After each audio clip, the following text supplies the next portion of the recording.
Bueno, como les dije, es Mateo capítulo 9, versículo del 1 al 8. El título del sermón es Jesús sana a un paralítico. Antes de entrar de lleno a lo que es Mateo 9, 1, 8, me gustaría poner lo que es el contexto de Mateo y cuál es el propósito del Evangelio de Mateo. Ustedes recordarán que Mateo es un judío publicano, un recaudador de impuestos.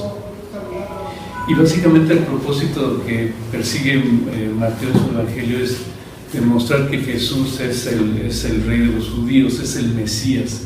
Esa es básicamente la línea de todo el Evangelio. ¿Y cómo lo hace esto? Pues en base a hacer referencias continuas del cumplimiento de las profecías del Antiguo Testamento en la obra y persona de nuestro Señor Jesús. Ahora, antes de este versículo, Mateo tiene ahí unas divisiones donde primero pone el advenimiento del rey, donde es su nacimiento y entrada al ministerio público, y después entra lo que es la autoridad del rey, la autoridad del Mesías, donde está el sermón del monte, y luego viene una narración de milagros de autenticación, que son 13 referencias a milagros de autenticación. Mateo no los pone en orden cronológico, simple y sencillamente están mencionados, y son los siguientes, nada más como contexto para recordarlos. Es de que un leproso es limpiado, el siervo del centurión es sanado, la suegra de Pedro es sanada. Fíjense cómo está aquí, al menos en estos puntos siempre está la sanación. El cuarto está las multitudes son sanadas. El quinto, los vientos y el mar son reprendidos. El sexto, los endemoniados son liberados.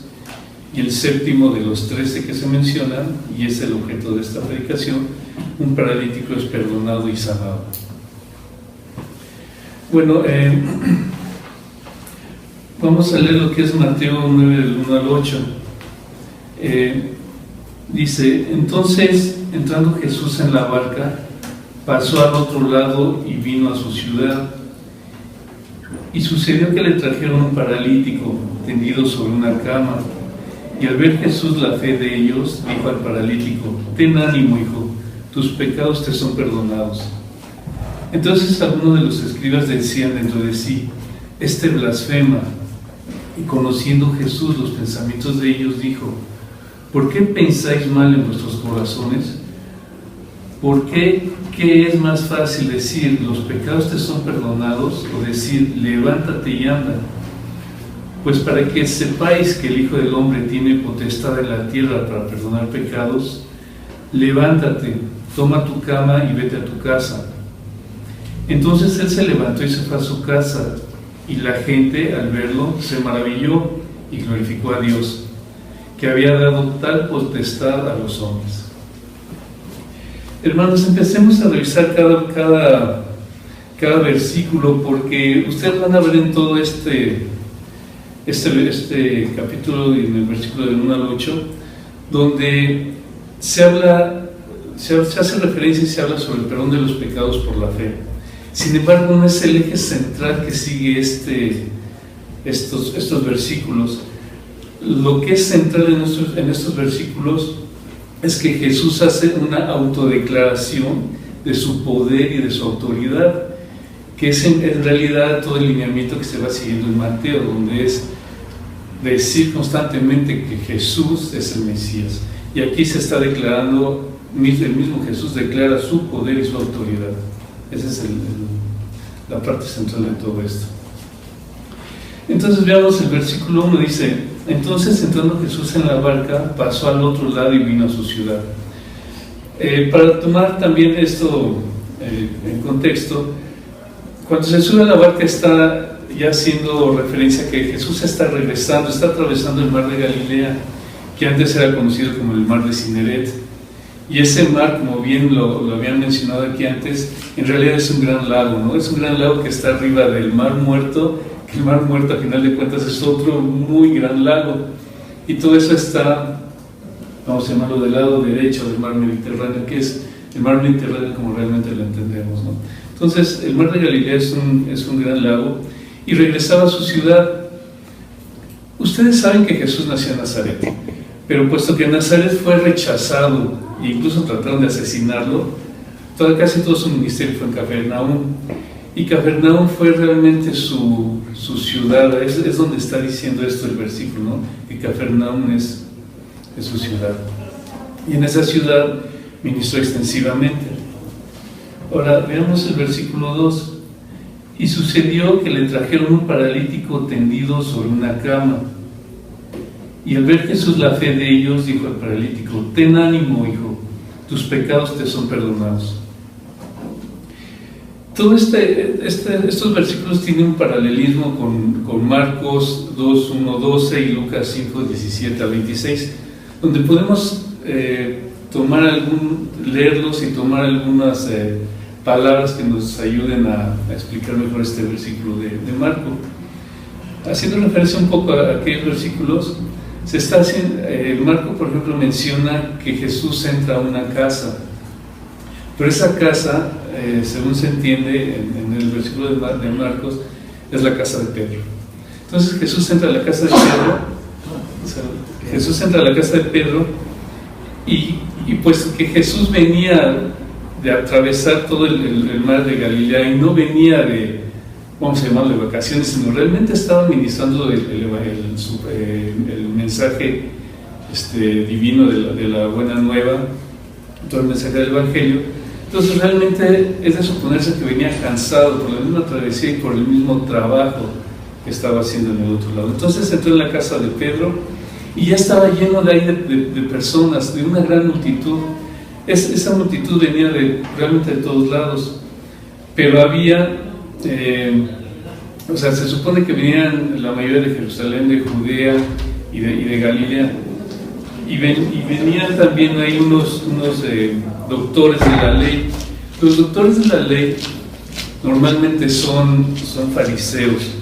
Eso es la autoridad máxima de la ley judía, donde son personas con toda la autoridad de explicar las escrituras, el Pentateuco, y aplicarlas a las acciones cotidianas del día a día que tienen las personas.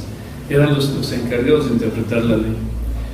Entonces, también en uno de los evangelios, de Marcos y de Lucas, explican que había una gran multitud y había 4 personas, o sea, un paralítico y 4 personas que cargaban una camilla. Y puesto que había tal multitud de personas, era imposible entrar por la puerta principal porque estaba todo atiborrado, pero ese atiborramiento yo creo que es más de curiosidad de las personas, de saber que está ahí un hombre, porque realmente muchos no lo consideraban todavía Jesús como el Mesías, sino que estaba un hombre ahí que podía hacer milagros de curación. Básicamente así lo veían muchas personas. Entonces había un gran tumulto en esa casa. Relata entonces aquí las escrituras que en los evangelios paralelos que entraron 4 personas llevando a un paralítico en una camilla, y Jesús los vio, y lo que normalmente veían nuestros ojos es, pues qué ingenio y qué necedad de esas personas para meterlo por el techo, quitar posiblemente palos y quién sabe cómo habrá estado construida esa casa, para meterlo por ahí, bajarlo y poner al paralítico enfrente de nuestro Señor Jesucristo, enfrente de Jesús. Entonces todo ese ingenio es lo que normalmente vería una persona, pero Jesús vio más allá. Jesús ve, como ustedes sabrán, ve el corazón de cada quien, es omnisciente, sabe todo. Entonces ve el corazón de ellos, y como aquí dice en el versículo, Jesús ve la fe de ellos. Si nosotros vemos en Hebreos 11:11 lo que es la fe está definida como la certeza de lo que se espera y la convicción de lo que no se ve. Entonces Jesús vio la fe de ellos, y al decir la fe de ellos, no sabemos si es la fe de esas 4 personas que cargaban la camilla o incluía también al paralítico, porque tampoco menciona qué grado de parálisis tenía, si podía hablar o realmente era a tal grado su parálisis que no podía hablar. Sin embargo, aquí él ve la fe de ellos, y asumimos que podría ser de los 4 o de los 5. Sin embargo, esto es importante tomarlo en cuenta porque la fe de ellos, y lo vamos a ver en varios versículos de la Biblia, la fe de ellos, si fuera la fe de las 4 personas que están cargando la camilla, realmente es una forma de interceder por otro, por el hermano. O sea, esos 4 estaban intercediendo por medio de su fe sobre el paralítico. Y si fuera que los 5 tuvieran la fe, pues estarían también retribuyendo esa misma fe del paralítico, ¿no? Entonces tenemos esas 2 vertientes. También es muy importante tener un contexto que en esa época se tenía mucha la certeza de que si alguien estaba enfermo era a causa de su pecado. Se tenía mucha esa creencia. Sin embargo, vamos a encontrar en la Biblia, y Jesús lo desmiente, que no necesariamente el hecho de que estés enfermo es por causa de tu pecado. Puede ser tu enfermedad provocada por otra situación, que no sea esa la raíz del pecado. Incluso, como dice en Juan 9:2, para que la enfermedad puede ser para que las obras de Dios se manifiesten en él. Así que no solamente la enfermedad puede venir del pecado, sino por razones que Dios determina, ¿no? Vean, entonces aquí dice, ánimo hijo. Esa parte de ánimo hijo, primero la palabra hijo se interpreta como algo cariñoso, que Jesús le está hablando en forma cariñosa al paralítico. Y al decirle ánimo, muchos intérpretes lo están tomando como que posiblemente el paralítico no tenía la suficiente fe, o no tenía fe, o tenía muy poca fe, porque le dijo ánimo. Entonces hay quien lo interpreta de esa forma. Pero aquí viene, yo creo que la parte más importante de todos estos versículos, cuando le dice, ten ánimo hijo, tus pecados te son perdonados. Al decir aquí, tus pecados te son perdonados, debemos de ponernos otra vez en el contexto. Estamos hablando de personas que están ahí haciendo una multitud y que en realidad hay fariseos, hay doctores de la ley, hay escribas, pero todos están bajo el pacto de Moisés. Entonces, al momento de decir tus pecados son perdonados, debemos de recordar que para ellos el perdonar un pecado no es tan simple. Requería toda una ceremonia, todo un ritual. Debería de haber un momento específico para ese perdón de los pecados. No podía ser así en forma instantánea. O sea, eso era para ellos algo como que fuera de lugar. Entonces, si ustedes ven todo lo que es en Levítico, hay toda una serie de secuencias para ofrenda del pecado, para ofrenda de la transgresión, para la expiación. Es toda una serie de mecánica de legislaciones donde los fariseos y los doctores de la ley seguían estrictamente. Entonces, para ellos, escuchar a Jesús, tus pecados son perdonados, era una atrocidad, ¿no? O sea, eso no tenía lugar. ¿Y qué es el pecado? Pues el pecado es solamente la rebelión contra Dios. Y para entenderlo, recordemos que Dios es amor, en 1 de Juan 4:16. Así que cualquier rebelión contra Dios es una rebelión contra el amor, porque Dios es amor. Entonces está diciendo, tus pecados quedan perdonados. También al decir perdonados, aparte de que se deben de seguir un rito preciso y determinado en ciertas circunstancias, porque están bajo el pacto de Moisés, también es algo muy novedoso o imperdonable, por así poner una palabra, porque estaba dirigido a un individuo. Normalmente casi todo el proceso de perdón era comunitario. Se hacían ofrendas, sacrificios y todo, pero por la comunidad. Por un individuo no era nada normal eso. Otra cuestión aquí novedosa es que para el perdón de los pecados está el requisito de la fe. Solamente la fe era necesaria, como dicen Hechos 10:43 y Romanos 3:25. El perdón de los pecados es por fe, y aquí lo está manejando Jesucristo.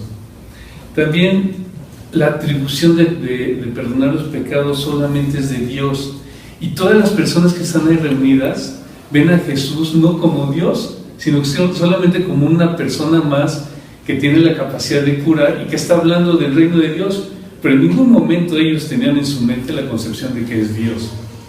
Entonces, también esto es, para ellos se creó mucho ruido, y escuchar a un carpintero que viene de Nazaret decir esas palabras, pues es aún peor, ¿no? Entonces veamos en el versículo 3, dice: entonces algunos de los escribas decían dentro de sí, blasfema. Blasfema es injuriar, agraviar y ultrajar a Dios.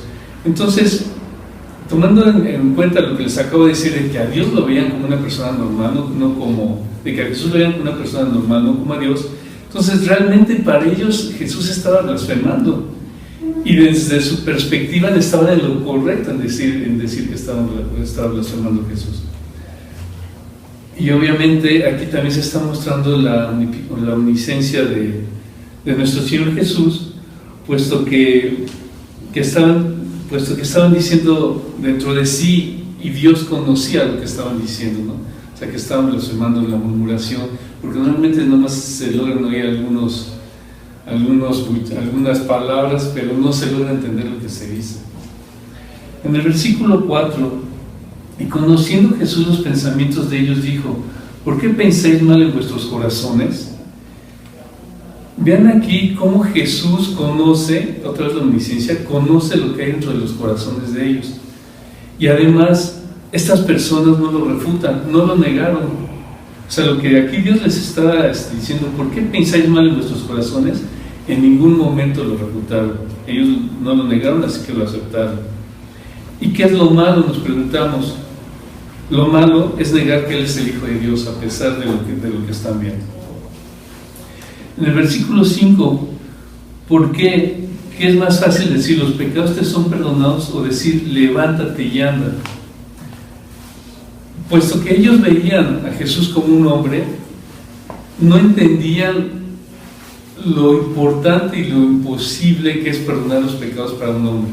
Simple y sencillamente ellos, era más difícil el poder hacer que se levantara y caminara, que le dieran salud física, y una salud espiritual que es intangible y que no la perciben, incluso no la entendían. Entonces por eso lo pregunta Jesús: ¿qué es más difícil para ustedes? El versículo 6, pues para que sepáis que el Hijo del Hombre tiene potestad en la tierra para perdonar pecados, levántate, toma tu cama y vete a tu casa. En esta parte del versículo 6 y 7, noten aquí lo que dice Dios, lo que dice Jesús: sepáis que el Hijo del Hombre tiene potestad en la tierra. Jesús está autodeclarando que Él es el Hijo del Hombre, que Él es Hijo de Dios. O sea, Él mismo lo está diciendo. Y tiene potestad en la tierra para perdonar pecados. Tiene toda la autoridad y todo el poder dado ¿por quién? Por Dios Padre. Así que es una autodeclaración de toda su autoridad y todo su poder, y de quién es Él. Él mismo lo está declarando. Entonces, después de eso dice: para perdonar tus pecados, levántate, toma tu cama y vete a tu casa. Entonces él se levantó y se fue a su casa. Aquí simple y sencillamente el paralítico obedeció. También ese es otro ejemplo. Obedeció tal cual lo que Jesús estaba ordenando, mandando con toda su autoridad. Y si ustedes ven en los originales griegos, aquí hay imperativos, son ordenanzas, o sea, son palabras de orden. Y luego en el versículo 8, y la gente al verlo se maravilló y glorificó a Dios, que había dado tal potestad a los hombres. Vean esta última palabra, que había dado tal potestad a los hombres. Resulta que, a pesar de todo lo que vieron, para ellos estaban maravillados de que Jesús había recibido tal potestad, pero lo veían todavía como hombre, aunque Jesús había declarado que Él era el Hijo de Dios y tenía toda la autoridad y poder. Aún ellos glorificaban a Dios, pero porque le habían dado un cierto poder a una persona. Todavía la seguían viendo como una persona que tiene la capacidad de curar, pero no como Dios, como Hijo de Dios. Como diría la Biblia, tienen ojos y no ven, y tienen oídos y no oyen. Hermanos, entonces a mí me gustaría mucho que se llevaran en su corazón las siguientes verdades de nuestros versículos. Primero, que todos estos milagros que están puestos aquí en Mateo son milagros para acreditar el mensaje y al portador del mensaje, en este caso Jesús. Jesús constantemente está haciendo eso. Que Jesús es Hijo de Dios, que Jesús tiene el poder de perdonar pecados, que Jesús tiene autoridad divina, que los pecados se perdonan por fe y que Dios lo sabe todo, tiene omnisciencia y tiene el poder, tiene todo el poder de perdonar los pecados. Y ese es todo el mensaje.